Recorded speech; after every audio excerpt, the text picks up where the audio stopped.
അതിലെന്തുണ്ട് ശബ കാട്ട്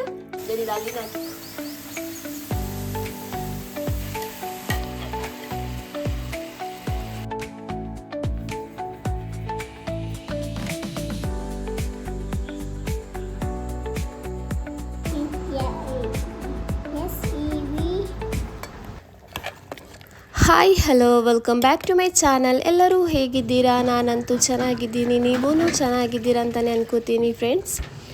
ನನಗೆ 2-3 ದಿವಸ ಆಯಿತು ಇವಾಗ ಅಮ್ಮನ ಮನೆಯಲ್ಲೇ ಇರೋದು. ಸೊ ಇವತ್ತು ಮಕ್ಕಳನ್ನು ಸ್ಕೂಲಿಗೂ ಅಮ್ಮನ ಮನೆಯಿಂದನೇ ಕಳಿಸ್ತಾ ಇದ್ದೀನಿ. ಅದಕ್ಕೆ ಅವರಿಗೆ ಟಿಫಿನ್ಗೆ ಲಂಚಿಗೆಲ್ಲ ಬೇಕಾಗುತ್ತಲ್ವಂತೇಳಿ ದಾಲ್ ಮಾಡಿದ್ದೆ. ಹಾಗೆಯೇ ಇಲ್ಲಿ ನಾನಿಲ್ಲಿ ದೋಸೆ ಹಾಕೋತಾ ಇದ್ದೀನಿ.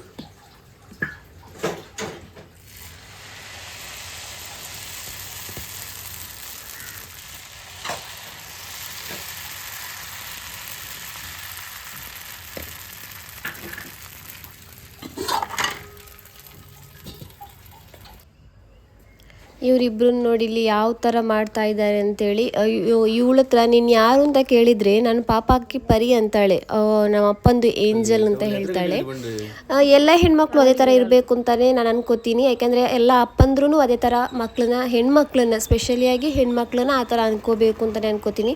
ನಮ್ಮಪ್ಪನೂ ನಮಗೆ 6 ಜನ ಹೆಣ್ಮಕ್ಳಾದ್ರೂ ಎಲ್ಲರೂ ಅದೇ ಥರ ನೋಡಿದ್ದಾರೆ, ಏಂಜಲ್ ಥರನೇ ನೋಡಿದ್ದಾರೆ. ಅದೇ ಥರ ಇವಾಗ ನಮಗೆ ಸಿಕ್ಕಿರೋ ಹಸ್ಬೆಂಡ್ಗಳು ಅದೇ ಥರ ಅವರವರ ಮಕ್ಕಳನ್ನ ಹೆಣ್ಮಕ್ಳನ್ನ ಸ್ಪೆಷಲಿಯಾಗಿ ಹೆಣ್ಮಕ್ಳನ್ನ ಏಂಜಲ್ ಥರನೇ ಅಂದರೆ ರಾಜಕುಮಾರಿ ಥರನೇ ನೋಡ್ಕೋಬೇಕು ಅಂತ ನಾನು ಈ ವಿಡಿಯೋದಲ್ಲಿ ಹೇಳ್ತಾ ಇದ್ದೀನಿ. ಯಾಕಂದರೆ ತುಂಬ ಕಡೆ ನೋಡ್ತಾ ಇದ್ದೀವಿ ಹೆಣ್ಮಕ್ಳನ್ನ ಕೆಲವರು ಇಷ್ಟಪಡಲ್ಲ, ಗಂಡು ಮಕ್ಕಳನ್ನ ಜಾಸ್ತಿಯಾಗಿ ಇಷ್ಟಪಡ್ತಾರೆ. ಬಟ್ ನಮ್ಮ ಮನೆಯಲ್ಲಿ ಹೆಣ್ಮಕ್ಳನ್ನ ಜಾಸ್ತಿಯಾಗಿ ಇಷ್ಟಪಡ್ತಾರೆ. ನಮ್ಮಪ್ಪನಿಗೆ 6 ಜನ ಹೆಣ್ಮಕ್ಳಾದ್ರೂ ನಮ್ಮಪ್ಪ ಇವಾಗಲೂ ಇಷ್ಟಪಡೋದು ಹೆಣ್ಮಕ್ಳನ್ನೇ. ಅದೇ ಥರ ಎಲ್ಲರೂ ಇಷ್ಟಪಡಬೇಕು ಅಂತ ನಾನು ಹೇಳ್ತಾ ಇದ್ದೀನಿ. ಹಾಗೆಯೇ ಇವಾಗ ನಾನು ಮನೆಗೆ ಬಂದಿದ್ದೆ. ಇಲ್ಲಿ ಹಸ್ಬೆಂಡ್ ಅಂದರು ಅವ್ರದ್ದು ಕೆಲಸದ ವರ್ಕರ್ಸ್ ಇದ್ದಾರಲ್ವ, ಅವರಿಗೆ ಇವತ್ತು ಫ್ರೈಡೇ ಅಲ್ವಾ ಏನಾದರೂ ಸ್ಪೆಷಲ್ ಮಾಡಿಕೊಡು ಅಂತೇಳಿ ಅದಕ್ಕೆ ರೆಡಿ ಮಾಡ್ತಾಯಿದ್ದೆ. ನಂತರ ಅಂದರು ಅವ್ರು ಬೇಡ ಅಂದರು, ಯಾಕೆಂದರೆ ಅವರು ಓನರ್ ಕಡೆಯಿಂದನೇ ಇವತ್ತು ಊಟ ಬಂತು, ಹಾಗಾಗಿ ಬೇಡ ಅಂತೇಳಿ. ಸೊ ಇವತ್ತು ನಮಗೇನೆ ಮಾಡ್ತಾಯಿದ್ದೀನಿ. ನಾನಿಲ್ಲಿ ಚಿಕನ್ ಕೋರ್ಮಾ ಮಾಡ್ತಾಯಿದ್ದೀನಿ. ತುಂಬಾ ಈಸಿಯಾಗಿರುವಂತಹ ರೆಸಿಪಿ ಫ್ರೆಂಡ್ಸ್. ಇದು ತುಂಬಾ ಟೇಸ್ಟೂ ಆಗುತ್ತೆ. ಇದು ಚಪಾತಿ ಜೊತೆಗೆ, ಗೀ ರೈಸ್ ಜೊತೆಗೆ, ಬಗಾರ ರೈಸ್ ಅಂತೇಳಿ ಮಾಡ್ತಾರೆ, ಅದ್ರ ಜೊತೆಗೆಲ್ಲ ತುಂಬಾ ಚೆನ್ನಾಗಾಗುತ್ತೆ. ಸೊ ಇವಾಗ ನಾನಿಲ್ಲಿ ಈರುಳ್ಳಿನ ಸ್ಲೈಸ್ ಮಾಡಿ ಫ್ರೈ ಮಾಡ್ಕೋತಾ ಇದ್ದೀನಿ. ಜಾಸ್ತಿ ಅದನ್ನು ಬ್ರೌನ್ ಮಾಡೋದಕ್ಕೆ ಹೋಗಬೇಡಿ. ಒಂದು ಲೈಟಾಗಿ ಗೋಲ್ಡನ್ ಕಲರ್ ಬರುತ್ತಲ್ವ ಆವಾಗಲೇ ತೆಗೆದ್ಬಿಡಿ, ಇಲ್ಲಾಂದರೆ ಕಹಿ ಬಂದುಬಿಡುತ್ತೆ. ನಾವು ಜಾಸ್ತಿಯಾಗಿ ಬ್ರೌನ್ ಮಾಡಿದರೆ ಕಹಿ ಬರುತ್ತೆ. ಇಷ್ಟು ಒಂಥರ ಗೋಲ್ಡ್ ಅಂತರ ಆಗುತ್ತಲ್ವ ಅಲ್ಲಿ ತನಕ ಫ್ರೈ ಮಾಡಿ ತೆಗೆದ್ರೆ ತುಂಬಾ ಚೆನ್ನಾಗಾಗುತ್ತೆ ಫ್ರೆಂಡ್ಸ್. ಇದು ತುಂಬಾ ಈಸಿನೂ ರೆಸಿಪಿ. ಈ ಥರ ಚಿಕನ್ ತಗೊಬಂದರೆ ಪ್ಲಾಸ್ಟಿಕ್ಕನ್ನೆಲ್ಲ ಕವರಿಗೆ ಹಾಕಿರ್ತೀನಲ್ವ, ಸೊ ಹಾಗಾಗಿ ಚಿಕನ್ದು ಪ್ಲಾಸ್ಟಿಕ್ ಕವರಲ್ಲಿ ರಕ್ತ ಎಲ್ಲ ಇರುತ್ತೆ, ಅದನ್ನು ತೊಳೆದೇ ಹಾಕ್ಕೊಳ್ಳೋದು, ಇಲ್ಲಾಂದರೆ ಇರುವೆ ಬಂದುಬಿಡುತ್ತೆ. ಆಲ್ರೆಡಿ ಎಷ್ಟೇ ಕ್ಲೀನ್ ಮಾಡಿದ್ರೂ ಇರುವೆ ಎಲ್ಲಿಂದ ಬರುತ್ತೆ ಅಂತಲೇ ಗೊತ್ತಾಗ್ತಾ ಇಲ್ಲ.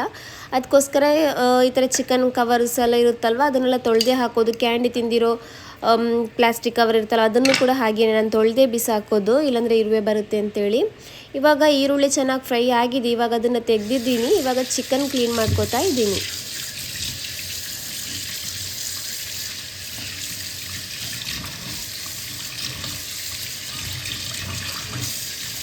ಏನು ವಿಡಿಯೋ ಮಾಡೋದು ಏನು ಹಾಕೋದು ಡೈಲಿ ಅಂತ ಗೊತ್ತಾಗಲ್ಲ. ಬಟ್ ಸ್ವಲ್ಪ ಹೇಗೂ ಅಂದರೆ ನಾನು ಡೈಲಿ ಬ್ಲಾಗ್ ಮಾಡ್ತೀನಿ ಅಂತಲೇ ಈ ಚಾನಲ್ನ ಓಪನ್ ಮಾಡಿರೋದು. ಸೊ ಹಾಗಾಗಿ ನಾನು ಡೈಲಿ ಬ್ಲಾಗ್ ಅಂದರೆ ನಮ್ಮ ಮನೆಯಲ್ಲಿ ಡೈಲಿ ಏನೇನು ನಡೆಯುತ್ತೆ, ನಾವು ಏನೇನು ಮಾಡ್ತೀವಿ, ಎಲ್ಲಿಗೆಲ್ಲ ಹೋಗ್ತೀವಿ, ಏನೆಲ್ಲ ತಿಂತೀವಿ, ಸೊ ಅದನ್ನೇ ಶೇರ್ ಮಾಡೋದು.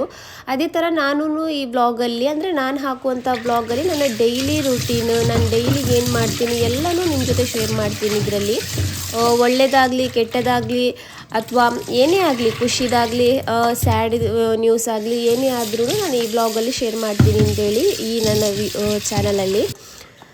ಫಸ್ಟ್ ಇದು ಚಾನಲಲ್ಲಿ ನಾನು ಡೈಲಿ ವ್ಲಾಗ್ಸ್ ಹಾಕೋತಾ ಇದ್ದಿಲ್ಲ. ಸ್ಟಾರ್ಟಿಂಗಲ್ಲಿ ವ್ಲಾಗ್ಸ್ ಹಾಕ್ತಾನೇ ಇದ್ದಿಲ್ಲ. ಇವಾಗ ಒಂದು 6 ಮಂತಿಂದ ನಾನು ಹಾಕ್ತಾ ಇದ್ದಿದ್ದು. ಅದೂ ಡೈಲಿ ಅಲ್ಲ, ವೀಕ್ಲಿ 4, 5, 3 ಈ ಥರ ಎಲ್ಲ ಹಾಕೋತಾ ಇದ್ದಿದ್ದು. ಬಟ್ ಈ ಚಾನಲಲ್ಲಿ ಡೈಲಿ ವ್ಲಾಗ್ ಹಾಕೋತೀನಿ ಅಂತೇಳಿ, ಡೈಲಿ ನನ್ನ ರುಟೀನ್ ಯಾವ ಥರ ಇರುತ್ತೆ, ನಾನು ಏನೇನೆಲ್ಲ ಮಾಡ್ತೀನಿ ಅದನ್ನೆಲ್ಲ ಇದರಲ್ಲಿ ನಾನು ಶೇರ್ ಮಾಡ್ತೀನಿ ಅಂತೇಳಿ.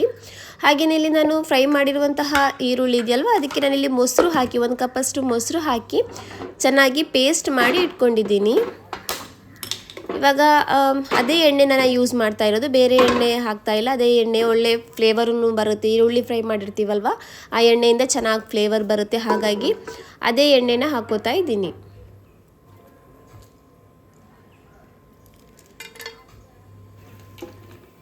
ಇವಾಗ ಇದಕ್ಕೆ ನಾನು ಚಕ್ಕೆ, ಲವಂಗ, ಏಲಕ್ಕಿನ ಹಾಕೋತಾ ಇದ್ದೀನಿ. ನಂತರ ವಾಶ್ ಮಾಡಿಟ್ಟಿರುವಂತಹ ಚಿಕನ್ ಇದೆಯಲ್ವ, ಅದನ್ನು ಡೈರೆಕ್ಟಾಗಿ ಎಣ್ಣೆಗೆ ಹಾಕೋತಾ ಇದ್ದೀನಿ. ಹಾಗೆ ಒಂದು ಸ್ವಲ್ಪ 1-2-3 ನಿಮಿಷ ಇದನ್ನು ಫ್ರೈ ಮಾಡ್ಕೋತಾ ಇದ್ದೀನಿ.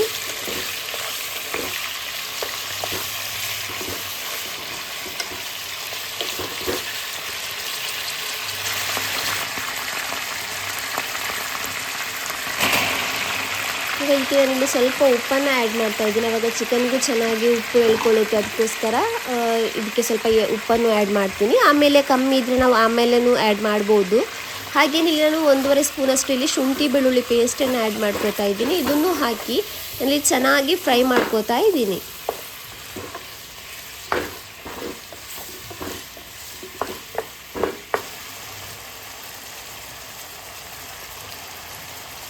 ಇವಾಗ ಇದಕ್ಕೆ ನಾನು ಮಸಾಲೆ ಪುಡಿಗಳನ್ನು ಹಾಕೋತಾ ಇದ್ದೀನಿ. ಇಲ್ಲಿ ನಾನು ಒಂದು ಅರ್ಧ ಸ್ಪೂನಷ್ಟು ಅರಿಶಿನ ಪುಡಿ, ಆಮೇಲೆ 1 ಸ್ಪೂನಷ್ಟು ಖಾರದ ಪುಡಿನ ಹಾಕ್ಕೊಂಡಿದ್ದೀನಿ. ಹಾಗೆಯೇ ಇಲ್ಲಿ ನಾನು 1 ಸ್ಪೂನಷ್ಟು ಗರಂ ಮಸಾಲ ಪುಡಿ ಹಾಕ್ಕೊಂಡಿದ್ದೀನಿ. ಆಮೇಲೆ 2 ಸ್ಪೂನಷ್ಟು ನಾನಿಲ್ಲಿ ಧನಿಯಾ ಪುಡಿನ ಹಾಕೋತಾ ಇದ್ದೀನಿ. ಹಾಗೆಯೇ ಇಲ್ಲಿ ನಾನು ಸ್ವಲ್ಪ ಜೀರಿಗೆ ಪುಡಿನೂ ಹಾಕ್ಕೊಂಡಿದ್ದೀನಿ. ಇದನ್ನು ಹಾಕಿ ಚೆನ್ನಾಗಿ ಫ್ರೈ ಮಾಡ್ಕೋತಾ ಇದ್ದೀನಿ.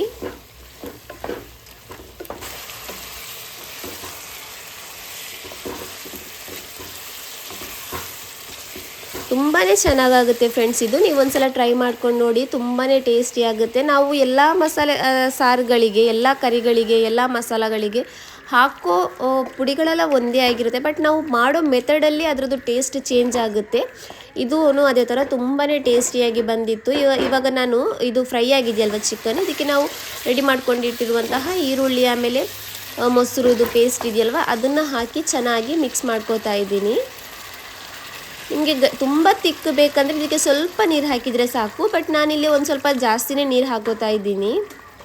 ಒಂದು ಕಪ್ಪಷ್ಟು ನೀರನ್ನು ಆ್ಯಡ್ ಮಾಡಿದ್ದೀನಿ ನಾನು. ನೀವು ಬೇಕಂದರೆ ಒಂದು ಅರ್ಧ ಕಪ್ಪಷ್ಟು ಹಾಕ್ಕೊಳ್ಳಿ. ಇವಾಗ ಇದನ್ನು ಚೆನ್ನಾಗಿ ಮಿಕ್ಸ್ ಮಾಡ್ಕೋತಾ ಇದ್ದೀನಿ. ಈ ಟೈಮಲ್ಲಿ ನೀವು ಉಪ್ಪನ್ನು ಸ್ವಲ್ಪ ಚೆಕ್ ಮಾಡ್ಕೊಳ್ಳಿ, ಯಾವ ಥರ ಇದೆ ಅಂತೇಳಿ. ಕಮ್ಮಿ ಇದ್ದರೆ ಹಾಕ್ಕೊಳ್ಳಿ. ನನಗಿಲ್ಲಿ ಸ್ವಲ್ಪ ಉಪ್ಪು ಕಮ್ಮಿ ಇತ್ತು, ಸೊ ಹಾಗಾಗಿ ನಾನು ಸ್ವಲ್ಪ ಉಪ್ಪನ್ನು ಆ್ಯಡ್ ಮಾಡಿದ್ದೀನಿ ಇಲ್ಲಿ. ಹಾಕಿ ಇದನ್ನು ಚೆನ್ನಾಗಿ ಮಿಕ್ಸ್ ಮಾಡಿ ಇದನ್ನು ಮುಚ್ಚಿ ಫ್ರೆಂಡ್ಸ್, ಇದನ್ನು ಸ್ಲೋ ಕುಕ್ ಮಾಡ್ಕೊಳ್ಳಿ. ತುಂಬ ಗ್ಯಾಸ್ ಫ್ಲೇಮ್ನ ಹೈ ಮಾಡಿಕೊಂಡು ಕುಕ್ ಮಾಡ್ಕೋಬೇಡಿ. ಇದು ಸ್ಲೋ ಆಗಿ ಕುಕ್ ಆಗೋದ್ರಿಂದ ತುಂಬಾ ಒಳ್ಳೆ ಟೇಸ್ಟ್ ಬರುತ್ತೆ, ತುಂಬಾ ಚೆನ್ನಾಗಾಗುತ್ತೆ. ಚಿಕನನ್ನು ಒಳ್ಳೆ ಸಾಫ್ಟಾಗಿ ಬೇಯುತ್ತೆ, ಒಂಥರ ಲಬ್ಬರ್ ಥರ ಆಗಲ್ಲ, ತುಂಬ ಚೆನ್ನಾಗಿ ಸಾಫ್ಟಾಗಿ ಬೇಯುತ್ತೆ ಇದು. ನೋಡಿ, ಇವಾಗ ಇದು ರೆಡಿ ಆಗಿದೆ. ನಾನು ಇದೊಂದು 20 ನಿಮಿಷ ಇದನ್ನು ಲೋ ಫ್ಲೇಮಲ್ಲಿ ಇಟ್ಕೊಂಡು ಚೆನ್ನಾಗಿ ಬೇಯಿಸಿದ್ದೆ. ಇವಾಗ ಇದು ರೆಡಿಯಾಗಿದೆ. ಫೈನಲಾಗಿ ಕೊತ್ತಂಬರಿ ಸೊಪ್ಪು, ಕಸ್ತೂರಿ ಮೇಥಿ ಹಾಕಿದರೆ ತುಂಬಾ ಟೇಸ್ಟಿಯಾಗಿರುವಂತಹ ಚಿಕನ್ ಕೋರ್ಮಾ ರೆಡಿ ಆಗುತ್ತೆ ಇದು. ಹಾಗೆಯೇ ಇದೊಂದು ಬುರ್ಕಾ ಆರ್ಡ್ರ್ ಮಾಡಿದ್ವಿ, ಅದೂ ಬಂದಿದೆ. ಕ್ವಾಲಿಟಿ ಎಲ್ಲ ಚೆನ್ನಾಗಿದೆ, ಪರವಾಗಿಲ್ಲ. ಬಟ್ ಏನಾಗಿದೆ ಅಂದರೆ ಅದರಲ್ಲಿ ಅವ್ರು ತೋರಿಸಿರೋ ಪ್ಯಾಟರ್ನ್ ಸ್ವಲ್ಪ ಚೇಂಜ್ ಇತ್ತು. ಅಂದರೆ ಡಿಸೈನ್ ಅದೆಲ್ಲ ಕರೆಕ್ಟಾಗಿಯೇ ಇದೆ, ಬಟ್ ಫ್ರಂಟಲ್ಲಿ ಬಟನ್ಸ್ ಬರುತ್ತಲ್ವ, ಅದನ್ನು ತೋರಿಸಿದ್ರು. ಬಟ್ ಇದರಲ್ಲಿ ಆ ಬಟನ್ಸ್ ಇಲ್ಲ. ಇದರಲ್ಲಿ ಬುರ್ಕಂತೂ ಚೆನ್ನಾಗಿದೆ. ಸೊ 2 ಮೈಂಡ್ ಇದೆ ಇದರಲ್ಲಿ. ಒಂದು ಬಟನ್ ಹಾಕ್ಸ್ಕೊಳ್ಳೋದು, ಇಲ್ಲಾಂದರೆ ರಿಟರ್ನ್ ಕೊಡೋದು ಅಂತೇಳಿ, ಏನು ಅಂತೇಳಿ ಇನ್ನೂ ಡಿಸೈಡ್ ಆಗಿಲ್ಲ. ಬಟ್ ಬುರ್ಕಂತೂ ತುಂಬಾ ಇಷ್ಟ ಆಗಿದೆ, ತುಂಬಾ ಚೆನ್ನಾಗಿದೆ ಇದು. ಇವಾಗ ಹಾಗೆ ನಾನು ಮೊನ್ನೆ ಮೋಮೋಸ್ ಮಾಡಿದ್ದೆ. ನನ್ನ ತಂಗಿ ಮಗಳು ಏನು ಮಾಡಿದಾಳೆ ಅಂದರೆ, ನನ್ನ ತಂಗಿ ವ್ಲಾಗ್ ನೋಡ್ತಾಳಲ್ವ, ಆವಾಗ ಅವಳು ನೋಡಿದ್ದಾಳೆ. ನೋಡಿ ಬಂದ ತಕ್ಷಣ, ಮೊನ್ನೆ ಬಂದ್ಲಲ್ವ, ಆವಾಗಲೇ ನನಗೆ ಮೋಮೋಸ್ ಬೇಕು ಅಂತ ಕೇಳ್ತಾ ಇದ್ಲು. ಸೊ ಅದಕ್ಕೋಸ್ಕರ ಅದಕ್ಕೂ ರೆಡಿ ಮಾಡಿ ಇಟ್ಟಿದ್ದೀನಿ. ಹಾಗೇನೇ ನಾನಿಲ್ಲಿ ಬಗಾರ ರೈಸ್ ಮಾಡಿದ್ದೀನಿ. ಇದರದ್ದು ರೆಸಿಪಿ ಹಾಕಿಲ್ಲ ನಾನು, ಬೇಕಂದರೆ ಕೇಳಿ ನಾನು ಹಾಕ್ತೀನಿ. ಇವಾಗ ಇದರದ್ದು ರೆಸಿಪಿ ಹಾಕಿಲ್ಲ. ತುಂಬಾ ಟೇಸ್ಟಿಯಾಗುತ್ತೆ. ನಾವು ಗೀ ರೈಸ್ ಮಾಡ್ತೀವಲ್ವ, ಅದೇ ಥರ ಮಾಡೋದು. ಬಟ್ ಇದು ಸ್ವಲ್ಪ ಕೊತ್ತಂಬರಿ ಸೊಪ್ಪು, ಶುಂಠಿ ಬೆಳ್ಳುಳ್ಳಿ ಪೇಸ್ಟ್, ಈರುಳ್ಳಿ ಎಲ್ಲ ಸ್ವಲ್ಪ ಹಾಕ್ಕೋತೀವಲ್ವ, ಹಾಗಾಗಿ ತುಂಬಾ ಚೆನ್ನಾಗಾಗುತ್ತೆ ಹಸಿರು ಮೆಣಸಿನ್ಕಾಯಿ ಎಲ್ಲ ಹಾಕಿ ಮಾಡೋದ್ರಿಂದ. ಹಸ್ಬೆಂಡು ಇವತ್ತು ಬಂದಿದ್ದರು ಮಧ್ಯಾಹ್ನ ಊಟಕ್ಕೆ ಅಂತೇಳಿ, ಸೊ ಅವ್ರಿಗೆ ಇವಾಗ ನಾನು ಊಟ ಬಡಿಸ್ತಾ ಇದ್ದೀನಿ. ಈ ಬಗಾರ ರೈಸ್ ಜೊತೆಗೆ ಈ ಚಿಕನ್ ಕೋರ್ಮಾ ತುಂಬಾ ಟೇಸ್ಟಿಯಾಗಿತ್ತು ಫ್ರೆಂಡ್ಸ್. ಇದು ತುಂಬಾ ಚೆನ್ನಾಗಾಗಿತ್ತು. ಹಸ್ಬೆಂಡಿಗೆ ಯಾವುದೇ ಇರಲಿ, ಯಾವುದೇ ನಾನ್ ವೆಜಿಟೇರಿಯನ್ ಫುಡ್ ಇದ್ರೂ ಅದಕ್ಕೆ ಈರುಳ್ಳಿ ಬೇಕೇ ಬೇಕು. ಅದಕ್ಕೋಸ್ಕರ ಅವ್ರಿಗೆ ಈರುಳ್ಳಿನೂ ಇಟ್ಟಿದ್ದೀನಿ.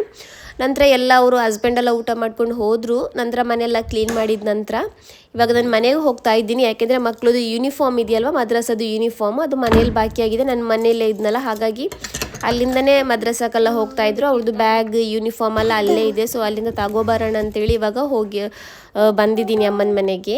ಅವ್ರ ಕಡೆ ಕೈ ಹಾಗೇನಿತ್ತು, ನಮ್ಮ ಅಪ್ಪ ತಗೊಬಂದಿದ್ರು. ಕ್ರಿಸ್ಮಸ್ಸಿದು ಸ್ವೀಟ್ ಸಿಕ್ಕಿತ್ತಂತೆ ಅವ್ರಿಗೆ, ಅದನ್ನು ತಗೊಬಂದಿದ್ರು. ನಂತರ ನಾನು ವೀಡಿಯೋ ಮಾಡಿಲ್ಲ. ನಂತರ ಸಾಯಂಕಾಲನೇ ವೀಡಿಯೋ ಮಾಡ್ತಾ ಇರೋದು. ಮೋಮೋಸಿಗೆಲ್ಲ ರೆಡಿ ಮಾಡಿ ಇಟ್ಟಿದ್ದೀನಿ. ಇವಾಗ ಮೋಮೋಸ್ನ ಸ್ಟೀಮ್ ಮಾಡ್ತಾ ಇದ್ದೀನಿ. ಇದ್ರದ್ದು ರೆಸಿಪಿ ನಾನು ಹಾಕಿಲ್ಲ, ಮೊದಲಿದ್ದು ವೀಡಿಯೋದಲ್ಲಿ ಹಾಕ್ಕೊಂಡಿದ್ದೀನಲ್ವ. ಸೊ ಹಾಗಾಗಿ ಇದರಲ್ಲಿ ನಾನು ಇದ್ರದ್ದು ರೆಸಿಪಿ ಹಾಕಿಲ್ಲ, ಸೇಮ್ ಆಗಿನೇ ಮಾಡಿರೋದು. ತುಂಬಾ ಚೆನ್ನಾಗಿತ್ತು. ಮೊನ್ನೆ ಸ್ವಲ್ಪ ಚಟ್ನಿ ಏನಾಗ್ಬಿಟ್ಟಿತ್ತಂದರೆ ಸ್ವಲ್ಪ ಸ್ಪೈಸಿ ಸ್ವಲ್ಪ ಕಮ್ಮಿ ಆಗಿಬಿಟ್ಟಿತ್ತು. ಬಟ್ ಇವತ್ತು ಸ್ವಲ್ಪ ಸ್ಪೈಸಿ ಜಾಸ್ತಿನೇ ಹಾಕಿ ಮಾಡಿದ್ದೀನಿ. ಇವಾಗಂತೂ ಈ ವಿಂಟರಲ್ಲಿ, ಈ ಚಳಿ ಟೈಮಲ್ಲಿ ಬಿಸಿ ಬಿಸಿ ಮೋಮೋಸ್ ತಿನ್ನೋದಕ್ಕಂತೂ, ಅದರಲ್ಲೂ ಸ್ಟೀಮ್ ಮೋಮೋಸ್ ಅಂತೂ ತುಂಬಾ ಚೆನ್ನಾಗಾಗುತ್ತೆ ಫ್ರೆಂಡ್ಸ್. ತಿನ್ನೋದಕ್ಕೆ ಮಾಡೋದಕ್ಕೇ ಉದಾಸೀನ ಅಷ್ಟೇ, ಬಟ್ ತಿನ್ನೋದಕ್ಕೆ ತುಂಬಾ ಚೆನ್ನಾಗಾಗುತ್ತೆ.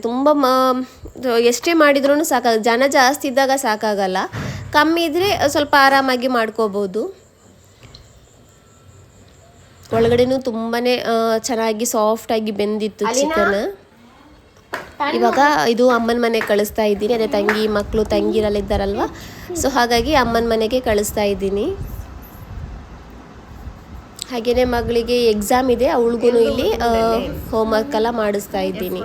ಸೊ ಫ್ರೆಂಡ್ಸ್, ಈ ವಿಡಿಯೋನ ನಾನು ಇಲ್ಲಿಗೆ ಎಂಡ್ ಮಾಡ್ತಾ ಇದ್ದೀನಿ. ನಮ್ಮ ವಿಡಿಯೋ ನಿಮಗೆ ಇಷ್ಟ ಆದರೆ ಪ್ಲೀಸ್ ನಮ್ಮ ಚಾನಲ್ನ ಸಬ್ಸ್ಕ್ರೈಬ್ ಮಾಡಿ. ಹಾಗೆಯೇ ಫ್ರೆಂಡ್ಸ್, ಯಾರಾದರೂ ಹೊಸದಾಗಿ ನಮ್ಮ ವಿಡಿಯೋನ ನೋಡೋದಾದರೆ ಪ್ಲೀಸ್ ಸಬ್ಸ್ಕ್ರೈಬ್